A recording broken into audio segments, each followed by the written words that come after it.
অন্তঃসত্ত্বা কেয়ারা, অমূল্য উপহার রামচরণের বউয়ের। কবে ডেলিভারি সিদ্ধার্থের বউয়ের? শীঘ্রই মা হতে চলেছেন বলিউড অভিনেত্রী কিয়ারা আদভানি। অভিনেত্রী যে কোনো সময় তার প্রথম সন্তানের জন্ম দিতে পারেন, তাই কিয়ারা ভক্তদের পাশাপাশি তারকাদের কাছ থেকেও ভোরে ভোরে অভিনন্দন এবং ভালোবাসা পাচ্ছেন। মা হতে চলেছেন কিয়ারা, তার জন্য বাড়িতে তৈরি টক আমের আচার পাঠিয়েছেন দক্ষিণী সুপারস্টার রামচরণ ও তার স্ত্রী। তার এই ভালোবাসার জন্য ধন্যবাদ জানাতে ভোলেননি কিয়ারা। অভিনেত্রী তার ইনস্টাগ্রাম স্টোরিতে একটি ছবি শেয়ার করেছেন, যেখানে দেখা গেল আচারের বাক্স।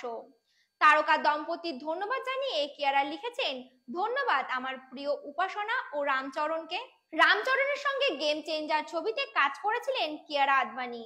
এই ছবিটির শুটিং চলাকালীন কিয়ারা ও রামচরণের স্ত্রীও বন্ধু হয়ে ওঠে। তাই তো অভিনেত্রীকে নিজের হাতে তৈরি আচার উপহার দিলেন তার স্ত্রী।